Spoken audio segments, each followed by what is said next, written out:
Assalamualaikum warahmatullahi wabarakatuh. Terima kasih kepada Pak siapa tadi?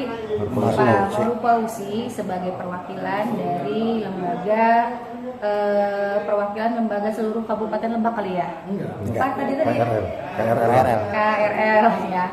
Terus ada perwakilan dari kios juga, kios Sumber Rizki sama kios Syukur, Pak Syukur, yang memang mungkin ini agenda tidak sesuai dengan yang diminta oleh Pak Maur Fauzi yang memang menginginkan audiensi itu dilaksanakan di jam 10 pagi, ya kan? Karena memang saya juga ada agenda lain yang memang tidak bisa saya tinggalkan dan tidak bisa saya cancel juga gitu. Makanya kalaupun misalnya memang tetap mau ada audiensi,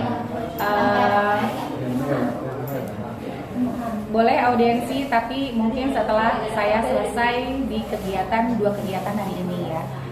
Mungkin kalaupun misalnya itu tidak tersampaikan, saya mohon maaf karena memang saya juga komunikasikan ya dengan pihak kios yang namanya mungkin rencana ya, tapi kan mungkin ada saja kendala di beberapa mungkin kendala yang memang tidak bisa kita muncul bahasa tema orang apalah gitu kan ya. Jadi memang hari ini ada beberapa hal yang memang harus saya jawab dari pertanyaan Pak Maur Fauzi. Saya mengucapkan terima kasih Pak. Kalau misalnya tadi yang pertama bahwa BPP ini tidak layak dibilang sebagai Balai Penyuluhan Pertanian ya, karena banyak kekurangan dan lain-lain. Iya Pak. Iya Pak. Ya, mohon. Hati-hati Pak.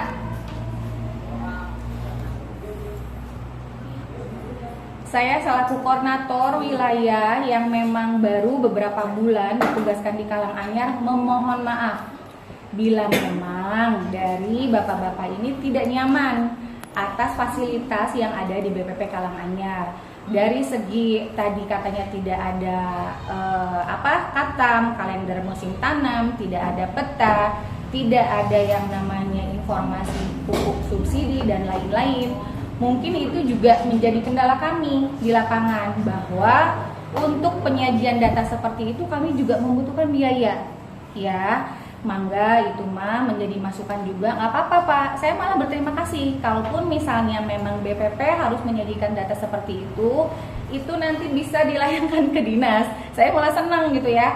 Saya pun di sini untuk pengelolaan BPP pun ya mungkin kita juga pengelolaan dari masing-masing PPL ya. Dari segi mungkin kita perawatan lahan pekarangan. Kalau misalnya dibilang ruyuk dan lain-lain, ya inilah tenaga kami penyuluh. Kami harus menyusun administrasi, kami juga harus di lapangan gitu kan ya. Kami pun harus mengelola kantor gitu ya. Kalaupun misalnya masih ada kekurangan dari kami petugas, khususnya saya koordinator wilayah, saya mohon maaf. Saya mohon maaf Pak. Tapi kalau misalnya untuk sesegera mungkin melaksanakan atau memenuhi keinginan bapak-bapak, enggak. Saya tunggu itikannya. Kalau misalnya mau disampaikan ke dinas, ya dinas kurang, iya. Saya malah atau Pak, ya itu. Terus yang selanjutnya, tadi kan ditanya apa sih RDKK, ya.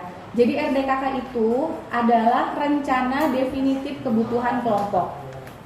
RDKK itu datangnya dari kelompok tani, yang dimana dalam RDKK itu ada beberapa kebutuhan seperti tadi kebutuhan pupuk, kebutuhan benih ya, itu yang paling itu yang paling utama karena memang yang namanya petani gitu kan, baik petani lahan sawah ataupun lahan darat, pasti yang paling utama itu adalah membutuhkan pupuk. Apalagi pupuk sekarang mungkin kalau yang non subsidi itu harganya jauh di atas non subsidi ya. Dan memang RDKK itu bukan kami sebagai penyuluh yang melaksanakan atau yang mencukurang menyusun. Jadi RDKK itu datangnya dari kelompok tani, disusun oleh kelompok tani, dibantu dan didampingi oleh penyuluh masing-masing desa. Dalam RDKK itu ada beberapa yang dibutuhkan, seperti satu, ya kan, luas lahan sawah.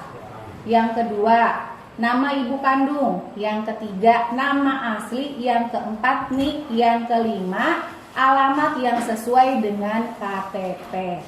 Ya Pak ya? Oke Pak. Terus nanti Pak. Kuota, oke. Kuota pupuk subsidi, Bu, cenah ge kunaon petani ayeuna meunang kuotana saeutik. Wajar. Yang namanya masa transisi dari biasanya kita menggunakan RDKK ke e-alokasi, itu pasti banyak pertanyaan-pertanyaan dari petani. Jangankan bapak-bapak, petani dan kios pun kadang bertanya-tanya. Saya Pak, jujur, sebagai petugas temaido ka kios. Karena apa? Untuk menebus pupuk atau mendapatkan pupuk subsidi di kios, ada beberapa syarat yang harus petani siapkan. Yang pertama, foto KTP asli. Yang kedua, tanda tangan secara digital. Yang ketiga, foto petani yang menggunakan open camera atau geogiling. Yang keempat, nota, ya kan? Dengan banyaknya laporan seperti itu, bukti-bukti laporan di kios sebetulnya apa ya? Mungkin ini juga menjadi salah satu masalah di petani ya. Bu, kok ribet amat, Bu, kok ribet amat. Temaido Pak, tapi yang namanya ketentuan dari pemerintah Kementerian Pusat itu harus kita laksanakan, karena pada saat laporan itu tidak sesuai, ya kios pun juga nanti bermasalah ya Teneng ya. Itu. Terus yang tadi apa lagi? Enggak Bu, yang tadi jumlahnya berapa Bu? Apa? Jumlah pupuknya? Jumlah pupuk, sebentar. Ya, tadi kan perincian belum disebutkan.